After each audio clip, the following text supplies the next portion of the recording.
InsyaAllah.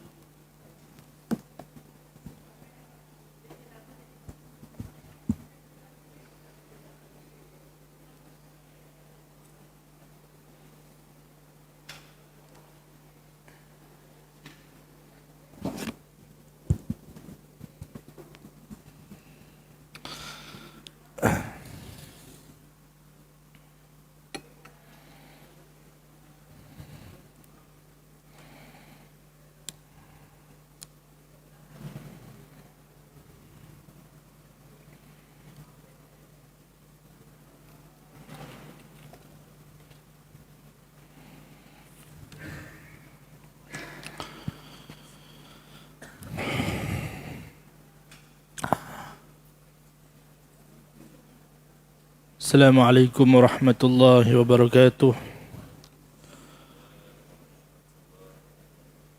Bismillahirrahmanirrahim. Alhamdulillahi rabbil alamin. Wassalatu wassalamu ala ashrafil anbiya'i wal mursalin wa ala alihi wa sahbihi ajma'in. Qala rabbi shrah li sadri wa yassir li amri wahlul 'uqdatam min lisani yafqahu qawli. وقالوا سبحانك لا علم لنا إلا ما علمتنا إنك أنت العليم الحكيم ولا حول ولا قوة إلا بالله العلي العظيم. قال الله سبحانه وتعالى في كتابه العزيز بعد أعوذ بالله من الشيطان الرجيم بسم الله الرحمن الرحيم. Alhamdulillahi alladhi anzala ala abdihi alkitab wa lam yaj'al lahu iwaja. Sadaqallahul azim. Saya muliakan Tuan Imam, Tuan Bilal, berbahagia Tuan Nazir serta seluruh saf kepimpinan masjid, seterusnya kepada seluruh para asatizah, alim ulama, pimpinan-pimpinan masyarakat, muslimin dan muslimat, para tetamu-tetamu Allah Subhanahu wa taala yang Allah muliakan kita dengan Islam, diberikan kesempatan, ruang waktu, taufik dan hidayah pada kita pagi yang mulia ini untuk sama-sama menunaikan kefarduan kita kepada Allah Subhanahu wa taala, dan diberikan kesempatan kepada kita untuk bersama dalam majlis ilmu pada pagi yang mulia ini bersempena cuti yang mungkin kita dapat 5 tahun sekali je. Biasa tak ada cuti, tiba-tiba ada cuti hari Jumaat. Yang mungkin kita dapat 5 tahun ataupun 4 tahun setengah sekali sahaja. Daripada berlakunya proses pilihan raya ataupun kita sebut perubahan kepimpinan, yang merupakan suatu perkara yang sangat penting dalam perjalanan sebuah negara. Dan Islam bukanlah suatu agama yang asing daripada berlakunya proses perubahan kepimpinan. Apabila kita melihat kepada sejarah para sahabat yang bersama dengan Rasulullah sallallahu alaihi wasallam, bergantinya Khulafaur Rasyidin dan pemerintah-pemerintah Islam selepas daripada itu melalui pelbagai bentuk dan cara yang akhirnya memberikan kepada kita pengajaran dan pedoman bagaimanakah umat Islam itu mampu untuk melakukan perubahan kepimpinan tanpa berlakunya peperangan, tanpa berlakunya pertumpahan darah, dalam keadaan aman. Bahkan baginda Rasulullah sallallahu alaihi wasallam sebelum kewafatan baginda tidak menamakan secara jelas siapakah calon untuk menjawat jawatan khalifah selepas daripada baginda Rasulullah sallallahu alaihi wasallam. Tidak ada satu hadis yang jelas yang kata sahabat ni akan jadi khalifah selepas kewafatan baginda, tak ada. Sebagaimana dakwaan sebahagian kelompok Syiah yang hulu yang menyatakan bahawa ada hadis ataupun kata-kata jelas daripada Rasulullah yang menamakan Saidina Ali sebagai khalifah selepas daripada Rasulullah. Jadi sahabat-sahabat yang lain yang berbincang kemudiannya menjawab jawatan khalifah selepas Rasulullah telah melakukan suatu dosa kerana melanggar apa yang telah ditetapkan oleh Rasulullah. Sebenarnya tak ada. Ya, baginda tidak menamakan sesiapa pun secara jelas. Dia inilah sebagai pengganti, sebagai kepimpinan negara selepas kewafatan baginda Rasulullah SAW. Berlakunya perbincangan di Saqifah Bani Sa'idah, satu dewan perhimpunan bagi masyarakat Ansar. Mereka membincangkan siapakah yang layak untuk memimpin umat Islam selepas kewafatan Rasulullah SAW. Ada cadangan daripada golongan Ansar nak menaikkan sahabat Rasulullah Sa'ad bin Ubadah radhiyallahu ta'ala anhu sebagai kepimpinan. Kemudian berlakunya perbincangan dengan pembesar-pembesar daripada Muhajirin. Akhirnya mereka telah memutuskan untuk melantik Saidina Abu Bakar As-Siddiq. Perbincangan yang panjang akhirnya melantik Saidina Abu Bakar As-Siddiq. Hasil daripada mereka melihat beberapa hadis Rasulullah SAW, panduan umum yang diberikan oleh baginda Rasulullah SAW dalam meletakkan kepimpinan selepas daripada baginda Rasulullah SAW. Terpilihnya Saidina Abu Bakar hasil daripada perbincangan. Kalau dalam sistem kita sekarang mungkin lebih sistematik dengan nama mesyuarat agung. Tapi sahabat-sahabat juga melaksanakan mesyuarat, melaksanakan perbincangan, akhirnya mendapatkan suatu keputusan dan melantik kepimpinan negara. Tidak berlakunya peperangan, tidak berlakunya pertumpahan darah. Umat Islam mampu untuk melakukan pelantikan pimpinan yang baru dengan keadaan yang aman. Ini ditunjukkan oleh para sahabat baginda Rasulullah sallallahu alaihi wasallam. Kemudian ketika kematian Saidina Abu Bakar As-Siddiq, beliau telah menamakan calon. Menamakan calon. Tak sebagaimana Rasulullah SAW tak menamakan calon. Saidina Abu Bakar menamakan calon khalifah selepas baginda. Maka beliau menamakan Saidina Umar sebagai calon. Akhirnya umat Islam berbincang tentang pandangan dan cadangan calon daripada Saidina Abu Bakar tersebut. Akhirnya mereka bersetuju dan melantik membai'ah Saidina Umar Al-Khattab radhiyallahu ta'ala anhu. Saidina Umar bin Al-Khattab radhiyallahu ta'ala dilantik menjadi khalifah selepas daripada Saidina Abu Bakar, diberi gelaran dengan Amirul Mukminin, ketua orang beriman. Sebab apa? Patut gelarannya adalah Khalifatu Rasulullah. Pengganti kepada pengganti Rasulullah. Jadi panjang sangat. Pendekkan sikit, tukar nama baru dengan Amirul Mukminin, ketua orang beriman. Maka berlakulah pemerintahan Saidina Umar 10 tahun yang panjang, penuh dengan kejayaan dan kegemilangan, sehingga pengkaji-pengkaji barat meletakkan Saidina Umar sebagai pemimpin nombor 2 selepas daripada Rasulullah SAW. Ini orang barat dah letak. Kalau orang Islam dia akan letak Saidina Abu Bakar nombor 2. Orang barat ni dia tengok kepada kejayaan zahir, duniawi, berjaya menumbangkan empayar Rom, berjaya menumbangkan empayar Parsi, menjadi kuasa nombor 1 dunia pada ketika tersebut. Maka mereka meletakkan Saidina Umar sebagai pemimpin kedua paling berpengaruh dalam Islam, selepas daripada Rasulullah SAW. Kalau kita umat Islam, kita macam mana pun kita akan letak Saidina Abu Bakar sebagai pemimpin kedua paling berpengaruh selepas daripada Rasulullah SAW. Walaupun Saidina Abu Bakar memerintah 2 tahun lebih sikit, tak sampai 2 tahun setengah pun. Ya, zaman pemerintahan Sayyidina Abu Bakar, zaman yang sangat bergolak. Ya, Allah mentakdirkan pemerintahannya dalam zaman yang bergolak, walaupun 2 tahun. Tapi ya, pemerintahan 2 tahun itu sangat kritikal. Berlakunya murtad secara besar-besaran di kalangan umat Islam selepas kewafatan Rasulullah SAW di seluruh dunia Islam pada masa tersebut. Ya, para sejarawan menyatakan yang selamat 3 bandar sahaja daripada masalah murtad ni.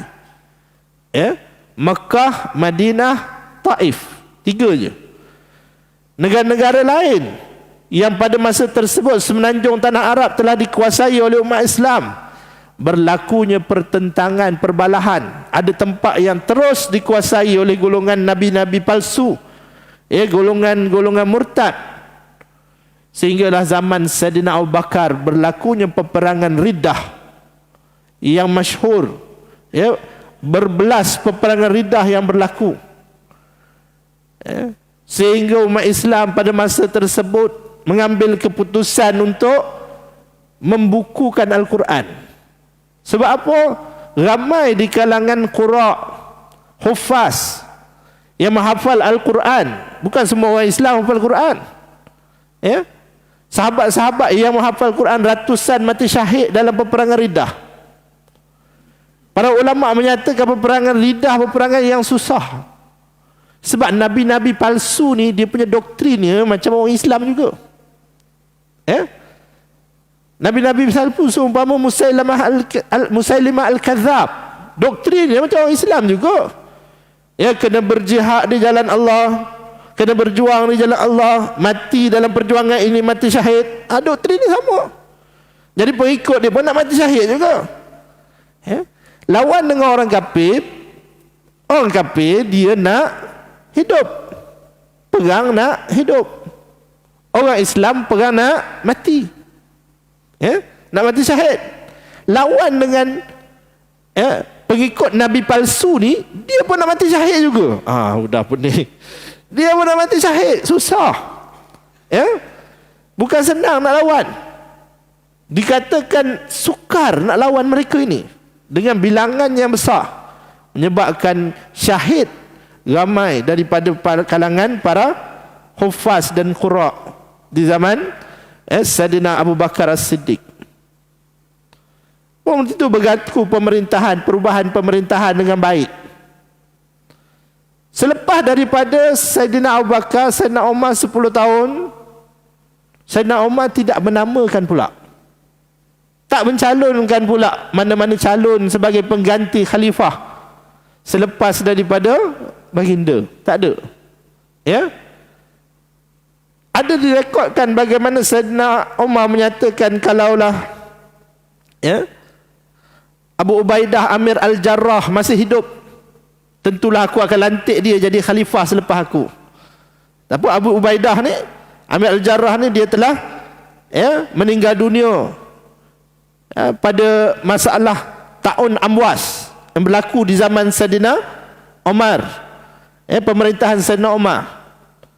Salah seorang daripada sahabat yang dijanjikan syurga, yang diberi gelaran Amin Hadhil Ummah, orang paling amanah dalam umat ini, telah meninggal dunia. Sayyidina Umar kata, kalaulah Abu Ubaidah masih hidup, aku akan lantik dia ataupun calonkan dia sebagai jawatan khalifah. Tapi dia telah tiada. Maka diberikan tanggungjawab itu kepada sahabat-sahabat yang mana masih hidup. Di kalangan mereka-mereka yang disebut sebagai golongan yang dijanjikan syurga oleh Rasulullah, ada 10 orang. Ada 10 orang. Yang tinggal 7 orang saja selepas kematian Sayyidina Umar. Sebab apa? Sayyidina Abu Bakar dah mati, Sayyidina Umar dah mati, Abu Ubaidah Amir Al-Jarrah dah mati. 3 orang mati, tinggal 7 orang. Berbincanglah mereka, akhirnya terpilih Sayyidina Sayyidina Osman. Disebutkan pada ketika tersebut dilakukan survey di kalangan orang Islam. Sebab calon terakhir tinggal 2 orang je. Daripada 7 itu Tinggal 2 orang calon. Sayyidina Ali dengan Sayyidina Osman. Ya. Maka dibuat survey. Siapa yang buat? Ya, Abdul Rahman bin Auf radhiyallahu taala anhu yang pergi buat survey. Jadi itu antara satu cara dalam Islam. Dia pun survey, tanya sahabat-sahabat, tanya orang-orang tua, tanya orang muda, ahli Badar, apakah pandangan mereka? Siapakah yang lebih layak di antara 2 orang ini? Calon yang lebih popular. Ya. Akhirnya yang popular, yang ramai, ya, menyatakan pandangan mereka mahu Sayyidina Osman bin Affan radhiyallahu taala anhu menjadi khalifah. Terpilih Sayyidina Osman. Ya. Diangkat menjadi khalifah yang ketiga. Begitulah umat Islam. Ya, dalam memilih, melakukan mesyuarat, melakukan survey, melakukan perkara-perkara yang kita sebut sebagai pemilihan, bukanlah suatu perkara yang asing di kalangan umat Islam. Jangan kita kata, oh ini pelik ni, asing ni. Ya? Bukanlah suatu perkara yang asing. Bahkan umat Islam mempunyai pengalaman yang begitu luas. Sama ada perubahan tu dalam keadaan ada calon yang dicalonkan oleh pemerintah sebelumnya, ataupun tidak ada calon, ya, yang dicalonkan. Mereka berbincang, akhirnya mendapat keputusan yang baik. Ya. Dan itu para ulama terkemudian contemporary, apabila mereka mengeluarkan fatwa berkaitan dengan mengundi, mereka menyatakan hukumnya wajib bagi umat Islam itu, ya, mengambil bahagian dalam menentukan kepimpinan dalam sebuah negara. Asal tajuk khutbah hati ni pun kewajipan mengundi. Adalah ni, baca, dengar dah kan, dalam tajuk khutbah. Ya? Tajuk khutbah kita pun kewajipan mengundi. Ya, bagaimana para ulama telah berbincang, akhirnya mengeluarkan fatwa bahawa wajib kita keluar menunaikan tanggungjawab kita. Ya? Kerana ia perkara yang sangat besar, sangat penting bagi umat Islam. Maka tanggungjawab tersebut perlu ditunaikan oleh orang Islam. Jangan kata, saya malas lah, dia kata. Ya? Sama je semua, dia kata. Sama je semua, malas saya nak ambil tahu. Maka tak boleh begitu. Sahabat-sahabat berbincang di Saqifah Bani Sa'idah selepas kewafatan Rasulullah untuk melantik pemimpin di kalangan mereka. Ya, tiba-tiba kita kata tak ada benda ni, tak penting. Ya? Baik saya pergi bercuti, dia kata. Dia pergi bercuti pula, betul-betul dapat cuti. Ya? Mentah-mentah dapat cuti, dia pergi bercuti sungguh. Ya? Nak bercuti tak ada masalah, mengundi dulu. Ya? Kerana ia adalah satu, ya, kewajipan kepada kita untuk menunaikan tanggungjawab. Walaupun ada, ya, setengah golongan, semua sahabat-sahabat kita daripada Hizbut Tahrir contohnya, yang menyatakan demokrasi ni perkara yang bertentangan dengan agama, dia guna hujah-hujah dia juga kan. Tapi dekat Selangor ni sama, ya, difatwakan sesat dan sebagainya lah, ya. Hizbut Tahrir ni asalnya dekat Palestin.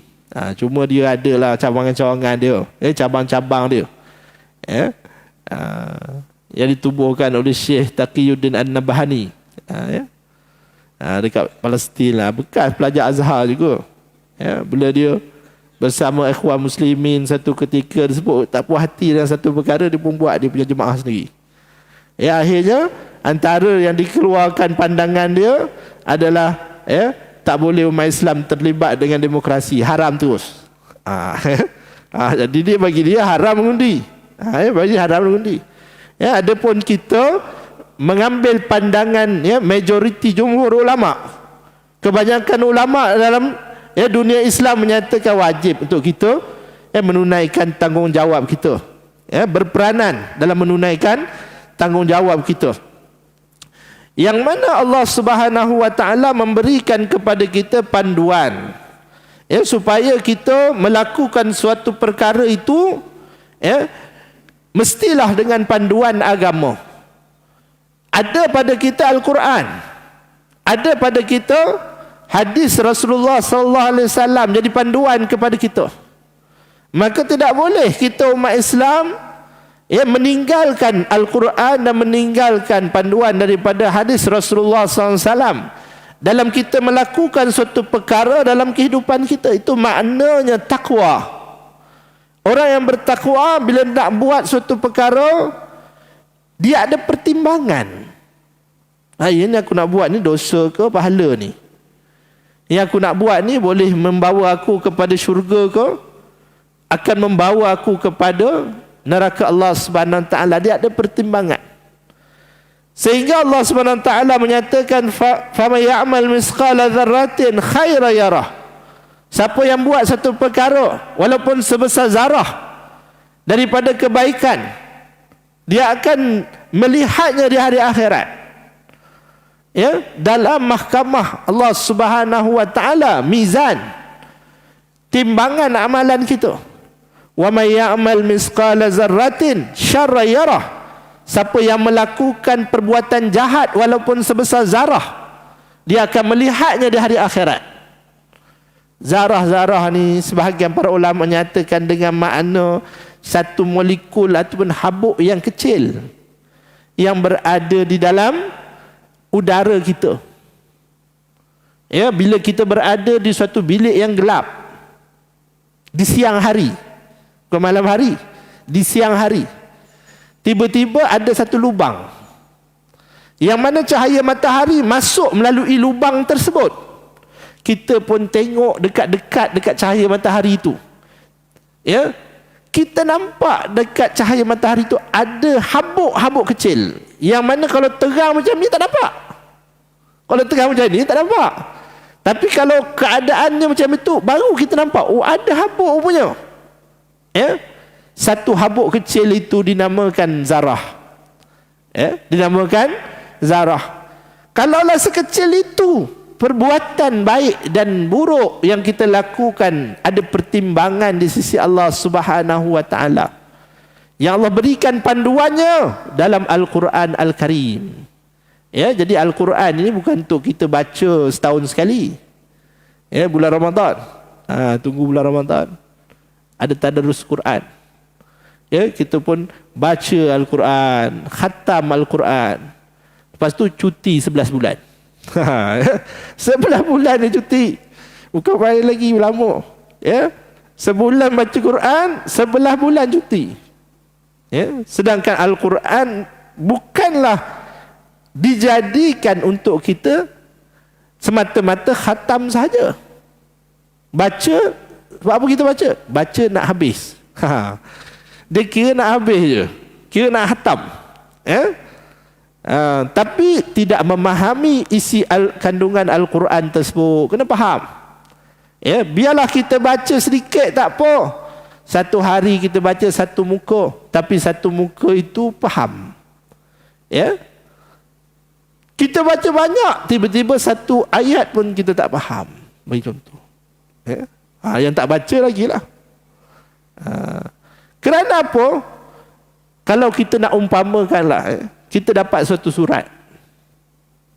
Surat ni saya bagi orang kampung kita. Ya, mungkin kita pergi keluar negara lama, orang kampung kita pun bagi surat rindu kat kita. Bagi email ke, bagi satu pesanan kat kita. Ya, kita kata tak apalah. Makan dulu pun tak apa. Lepas makan boleh baca. Atau malam nanti dah masa lapang kita boleh baca. Tak apa. Ya. Satu keadaan lagi, kita dapat surat daripada Sultan. Ni depan kita ni nasi nak makan ni. Ya, lapar pun. Ya, dah ada hidangan kat depan. Mari-mari ada surat daripada Sultan.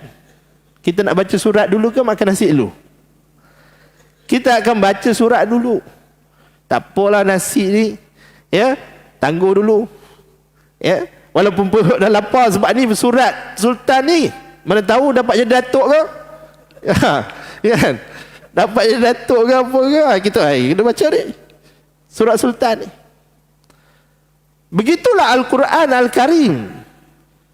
Satu risalah daripada Allah Subhanahu Wa Taala yang sampai kepada kita melalui perantaraan malaikat Jibril, disampai kepada Rasulullah sallallahu alaihi wasallam, sampai kepada kita. Maka panduan Al-Quran kita kena pegang. Panduan Al-Quran ni kita kena kena pegang sungguh. Surat ini kita kena pegang kerana di dalamnya jalan untuk kita dapat masuk syurga. Di dalamnya panduan untuk selamatkan kita daripada neraka. Tiba-tiba kita buat tak tahu. Patutnya kita semangat. Ui, ya, risalah daripada Allah Subhanahu wa taala kepada kita, nak bagi panduan kepada kita bagaimana jalan nak selamat untuk sampai kepada syurga Allah Subhanahu wa taala. Bagaimana jalan yang selamat untuk kita menyelamatkan diri kita daripada neraka. Tiba-tiba kita buat tak tahu saja, lantaklah kita kata, ya, nanti tunggu Ramadan pula baru kita nak tadarus. Kita tidak mengambil penting terhadap Al-Quran Al-Karim itu, satu risalah daripada Allah Subhanahu wa taala. Sebab tu Nabi dinamakan Rasul. Sebab apa? Dia adalah penyampai kepada risalah Allah Subhanahu wa taala, utusan yang memberikan kepada kita, utusan daripada Allah Subhanahu wa taala, Al-Quran Al-Karim dibawa kepada kita. Panduannya daripada penerangannya daripada hadis Rasulullah SAW. Sebab ini tafsir secara praktikal terhadap Al-Quran Al-Karim. Ya? Bukan tafsir secara teori, ini tafsir secara praktikal. Ya? Ketika Sayyidatina Aisyah ditanya bagaimana akhlak Rasulullah sallallahu alaihi wasallam, maka beliau menjawab, kana khuluquhul Quran, adalah akhlak baginda Rasulullah sallallahu alaihi wasallam Al-Quran Al-Karim. Ya? Jadi dalam kita memilih kepimpinan, Allah memberikan beberapa panduan. Rasulullah SAW juga memberikan kepada kita beberapa panduan. Antaranya, tidak boleh memilih golongan yang menzahirkan permusuhannya terhadap Islam. Sebagaimana disebutkan oleh Allah Subhanahu wa taala dalam surah Ali Imran ayat ke-118. Allah berfirman, ya ayyuhalladzina amanu la tattakhidhu bitanatan min dunikum la ya'lunakum khabala waddu ma'anittum qad badatil baghdha'u min afwahihim wa ma tukhfi suduruhum akbar qad bayyana lakumul ayati in kuntum ta'qilun. Wahai orang-orang yang beriman, janganlah kamu menjadikan orang kepercayaan kamu daripada orang luar daripada kalangan kamu, iaitu yang bukan beragama Islam. Ini kerana mereka tidak henti-henti menyusahkan kamu dan mengharapkan kehancuran kamu. Sesungguhnya telah nyata kebencian daripada mulut-mulut mereka, dan apa yang tersembunyi dalam hati mereka adalah lebih jahat. Sesungguhnya kami terangkan kepada kamu ayat-ayat kami jika kamu mengerti. Jadi orang yang bukan Islam, yang menzahirkan pada mulut mereka kebencian dan penentangan terhadap Islam, bukan sekadar tidak boleh dilantik menjadi pemimpin, bahkan tidak boleh dilantik menjadi pekerja.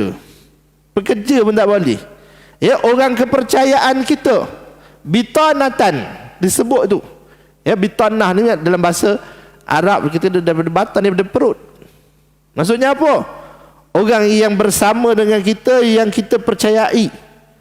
Tak boleh kita lantik orang yang mana daripada mulutnya terzahir, ya, kebencian terhadap Islam. Qad badatil baghdha'u min afwahihim, telah terzahir kebencian terhadap Islam daripada mulut mereka. Ya.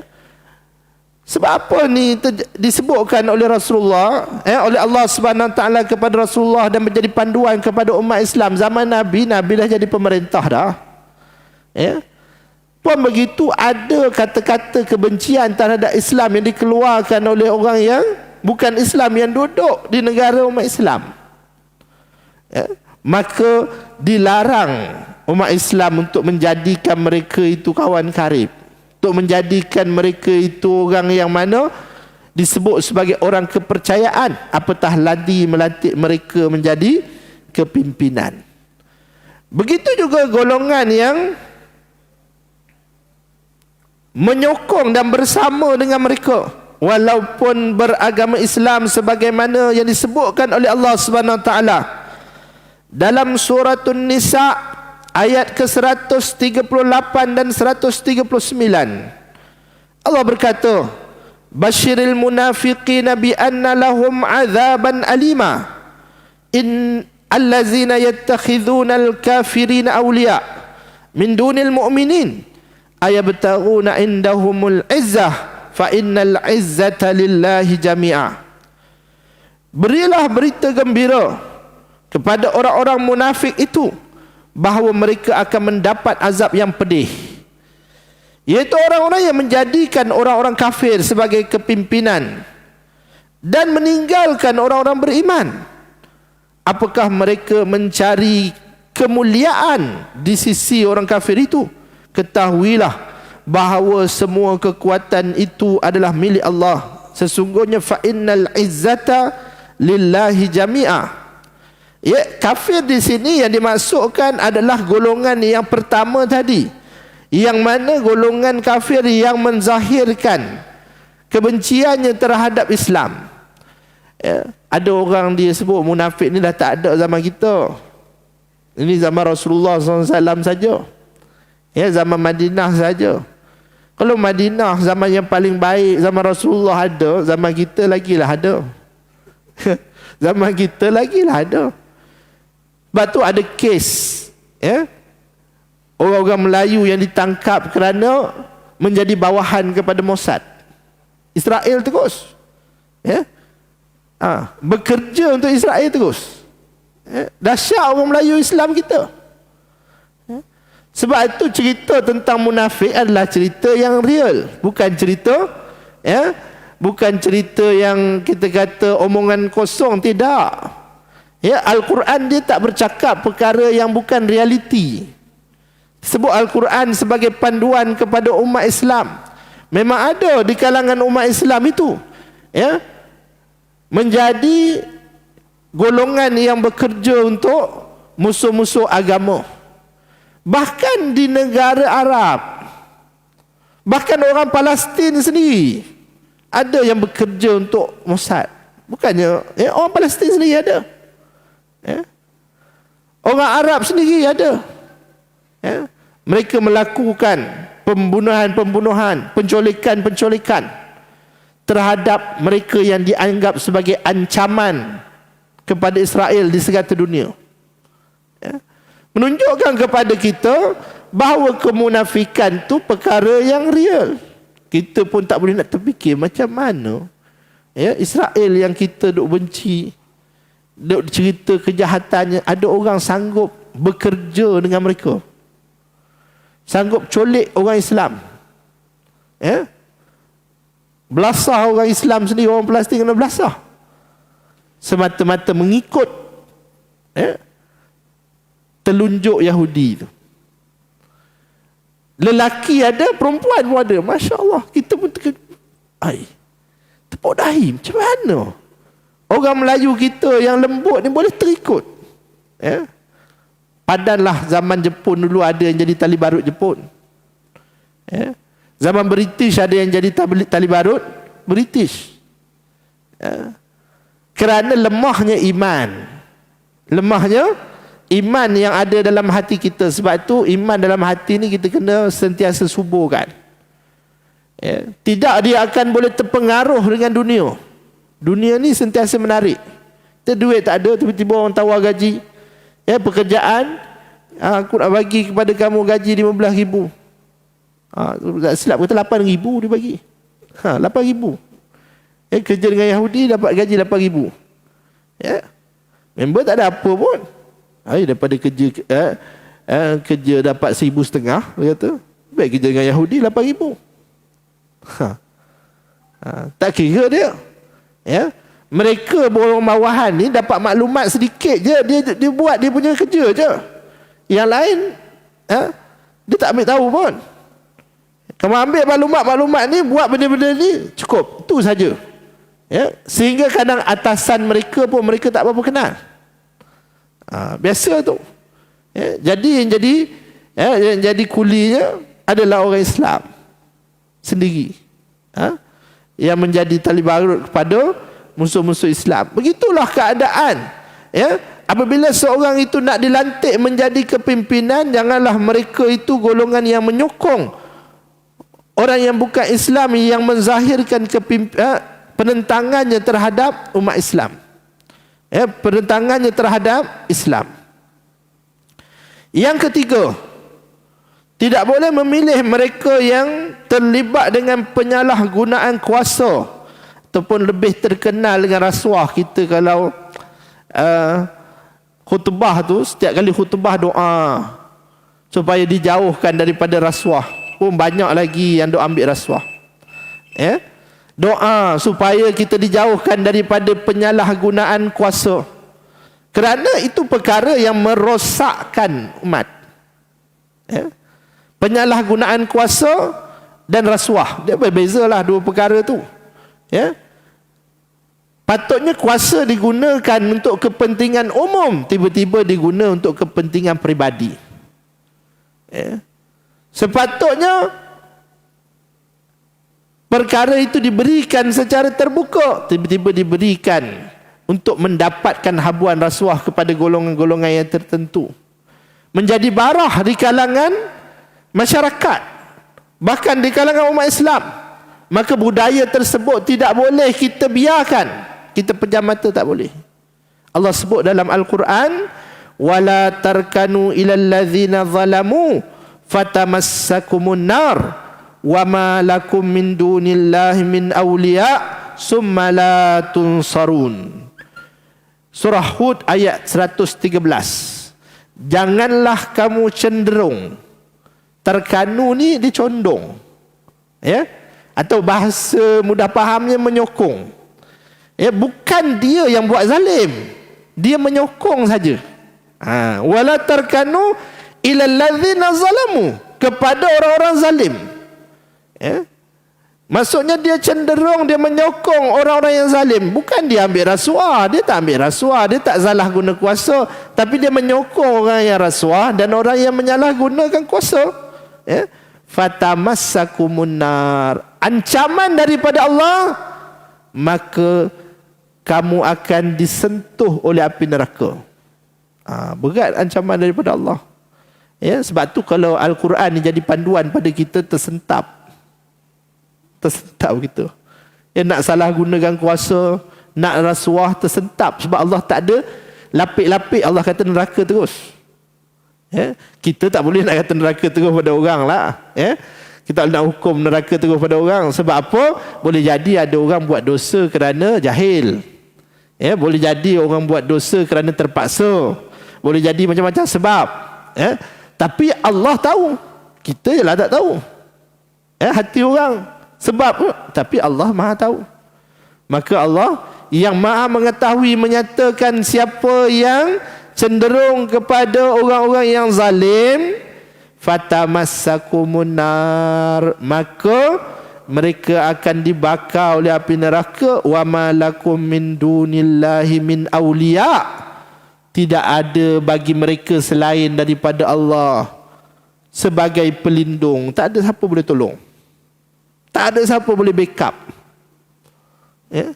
tak ada siapa boleh jaga dia selain daripada Allah. Summa la tunsarun, kemudian mereka tidak diberikan apa-apa pertolongan. Memberikan kepada kita kegerunan, bukan sekadar untuk melakukan suatu kezaliman, bahkan menyokong orang-orang yang melakukan kezaliman juga adalah suatu perkara yang sangat besar. Sehingga Allah memberikan ancaman kepada umat Islam dengan ancaman api neraka Allah Subhanahu Wa Taala dalam surah Hud ayat 113.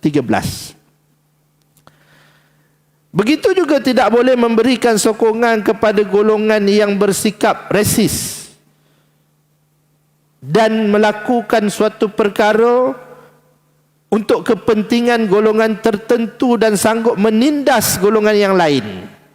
Berlaku zalim kepada satu golongan, dia mementingkan golongan tertentu sahaja, ya, Allah tidak meredai kezaliman itu.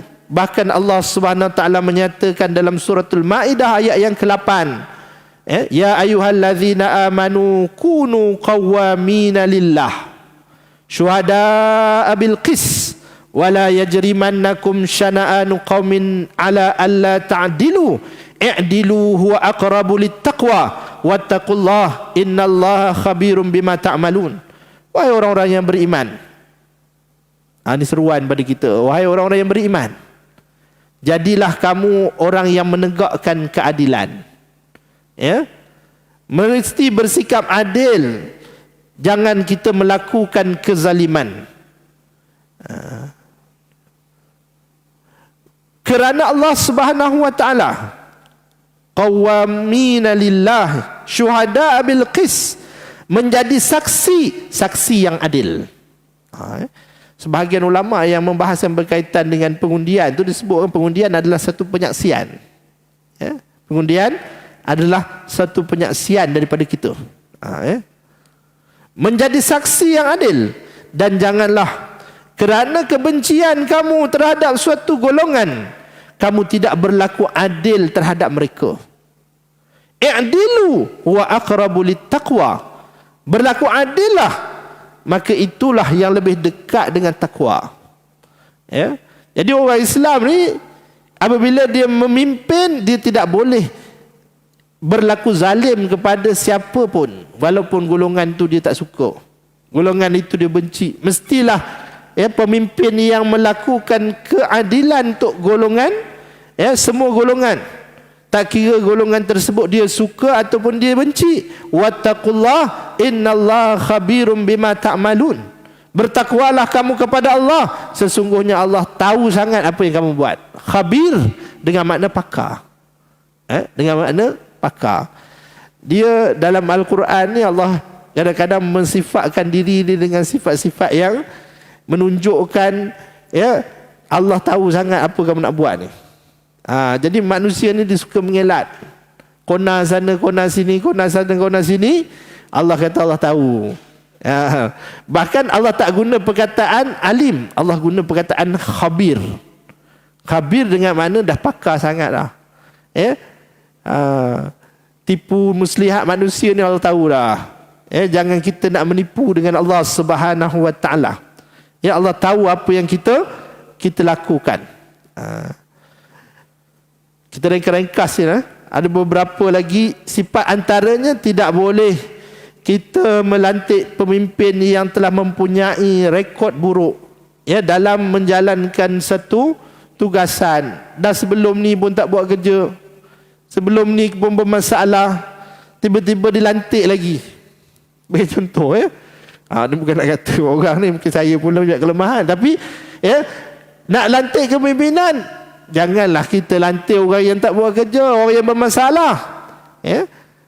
Rasulullah SAW dalam satu hadis menyatakan, la yuldarul mu'min fi hujrin wahid marratain. Orang beriman tu tak jatuh ke lubang yang sama dua kali. Takkan dulu buat silap lagi, silap yang sama. Orang Islam tu tak boleh jatuh dalam lubang yang sama dua kali. Kalau buat silap sekali, tu tak apa, dimaafkan. Tapi sampai 2-3 kali buat silap yang sama, maka tak sepatutnya sikap orang beriman, orang Islam begitu, ya. Rupanya mudah sangat kena tipu. Kali pertama kena tipu, kali kedua pun kena tipu juga, kali ketiga kena tipu. Tak patut kita orang Islam kena mencontohi Rasulullah dengan sifat fatanah, kena bijak, ya. Sifat bijaksana, jangan asyik kena tipu dengan orang, ya. Yang keenam, pemimpin yang berupaya menjalankan tugasnya, tanggungjawabnya, ya. Satu hadis daripada Rasulullah SAW, riwayat Imam Abu Daud, Rasulullah SAW bersabda, wa man asyara ala akhihi bi amrin ya'lamu anna ar-rusyda fi ghairihi faqad khanahu.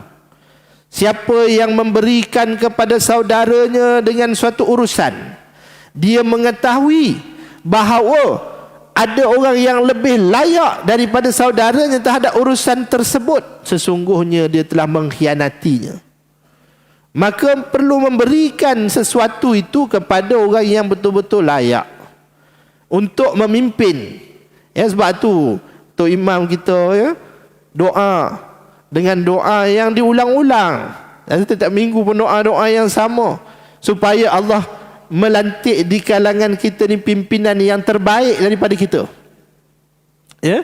Bukan pimpinan yang tak mampu melaksanakan tugasan dia. Kita tak mahu begitu. Mesti yang mampu berupaya untuk menjalankan tugas dia. Bila kita lantik orang yang tak mampu untuk jalankan tugas, sedangkan ada orang lain yang lebih layak untuk menjalankan tugas tersebut, maka kita telah melakukan satu pengkhianatan. Ya? Sebab itu ada satu hadis yang popular. Abu Zar Al-Ghifari radhiyallahu taala anhu bertanya kepada Rasulullah, mengapa tidak dilantik dia sebagai gubernur, menjalankan tugas-tugas kepimpinan dalam negara. Ya? Maka Rasulullah SAW menyatakan kepada Abu Zar, ya Abu Zar, innaka dhaif, sesungguhnya kamu ni lemah. Sayyidina Abu Zar ni seorang sahabat yang sangat warak, tapi dari sudut kepimpinan dia lemah. Maka Rasulullah kata, kamu ni lemah dari sudut kepimpinan. Wa innaha amanah, sedangkan kepimpinan ini amanah. Ya? Sedangkan kepimpinan suatu amanah. Siapa yang mengambil amanah ini, iaitu melaksanakannya dengan baik, ya, maka dia selamat. Tetapi kalau dia tak melaksanakan dengan baik, maka fa innaha yaumal qiyamah khizyun wa nadamah, sesungguhnya pada hari kiamat ia akan membawa kehinaan dan penyesalan. Tu kehinaan dan penyesalan. Sebab tu mesti ada kelayakan. Tak semestinya dia ni ustaz ni, terus kita lantik. Contoh dia ni bagus ni. Sebab apa? Sayyidina Abu Zar baik, tapi dia tak mampu. Tak ada kemampuan dia. Maka mesti yang kita lantik yang ada kemampuan. Ada kemampuan. Sebab apa? Itulah yang diletakkan dalam agama Islam. Yang terakhir, janganlah kita memilih golongan yang suka menipu, suka berbohong, suka menipu. Rasulullah dalam satu hadisnya menyatakan, iyyakum wal kazib, jauhilah penipuan. Fa innal kaziba yahdi ilal fujur, sesungguhnya penipuan itu akan membawa seorang kepada kejahatan yang banyak. Mula dengan menipu, lepas tu banyaklah kejahatan yang akan dibuat. Wal fujur yahdi ilan nar, dan kejahatan itu akan membawa kepada neraka. Jadi kalaulah ada rekod memang suka menipu, suka berbohong, atau bahasa kasar orang sekarang apa, kencing. Bahasa kasar orang sekarang, maka tidak layak untuk dilantik menjadi suatu kepimpinan. Adapun kalau kata di depan kita, jadi di depan kita ni bila kita nak melaksanakan tugasan ni kena fikir. Bukan boleh pergi tanda lah mana-mana, kan? Dia pergi, dia main tekan je, main tanda je. Tak. Kita kena buat kajian, kita kena buat study sikit. Ni 5 tahun punya kesan. Kena buat study sikit. Tiba-tiba dia study, tak ada siapa yang layak, Ustaz. Saya dah kata, tak ada siapa yang layak. Punya hebat study dia tu. Dia kata tak ada yang layak, semua tak layak. Saya dah kaji dah ni, Ustaz bagi ni ayat-ayat hadis ni, saya dah kaji, tak ada siapa yang layak. Ulama kata, gunakan kaedah irtikab akhafud dararain. Kalau bagi kita tak ada siapa yang layak, dia kena tengok yang mana mudarat yang lebih kecil. Mudarat yang lebih kecil. Walaupun ni tak layak, mana yang lebih kurang mudaratnya kepada Islam, kepada umat, maka kita pilih yang itu. Kalau kita lihat ramai sangat yang layak, banyak sangat yang layak ni. Tak tahu dia punya kajian tu macam mana. Dia kaji-kaji, saya tengok ada 5 orang layak. 5 orang, calon 8 orang, 5 layak dia kata. Maka kena pilih yang paling layak, yang paling layak, yang paling berkebolehan. Ketika Nabi Musa alaihissalam sampai ke suatu tempat, dia lihat ada 2 orang gadis yang mana menunggu giliran ambil air. Kemudian dia bantu. Bila dia bantu tadi, dia sedih balik jumpa dengan ayah dia, dia pun berkata, dirakam ayat itu dalam Al-Quran, inna khairi man ista'jarta qawiyyun amin. Dia bagi cadangan pada ayah dia supaya ambil Nabi Musa AS ni untuk bekerja bantu mereka. Sebab ni perempuan tak mampu nak buat kerja, ayahnya dah tua dah. Carilah orang muda jadi upah.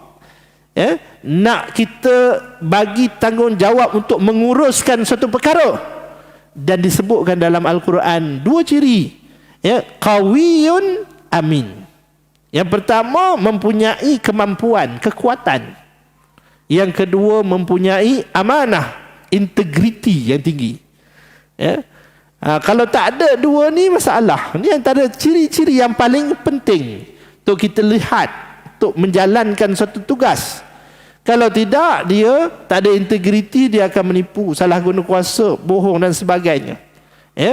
Kalau tak ada kekuatan, tak ada kemampuan, dia orang baik pun tapi dia tak ada kemampuan, maka dia tak boleh buat apa-apa untuk menjaksanakan tugas dia. Maka kita fikir-fikir, pilihlah calon yang terbaik. Mudah-mudahan Allah memberikan kepada kita kemenangan kepada mereka yang terbaik untuk memimpin kita, baik di dunia dan baik di hari akhirat. Jadi sekadar itu saja, mudah-mudahan sebagai panduan nanti khutbah Jumaat nanti ditambah lagi. Rasanya khutbah ni dah dekat sebulan cerita pasal kepimpinan. Dekat negeri Selangor ni kan, khutbah dekat sebulan dah. Cerita pasal kepimpinan, nak ajar kepada kita bagaimana nak memilih kepimpinan yang baik. Jadi jangan kita tidur pula time khutbah. Time khutbah tu kita tidur pula. Dia nak ajar kepada kita perkara yang penting. Maka kita kena ambil tahu. Wallahu taala a'la wa a'lam. Mudah-mudahan Allah memberi keberkatan kepada kita. Aqulu qauli hadza astaghfirullah li wa lakum. Assalamualaikum warahmatullahi wabarakatuh. Bismillahirrahmanirrahim. Alhamdulillahirabbil alamin wassalatu wassalamu ala asyrafil anbiya'i wal mursalin wa ala alihi wa sahbihi ajmain.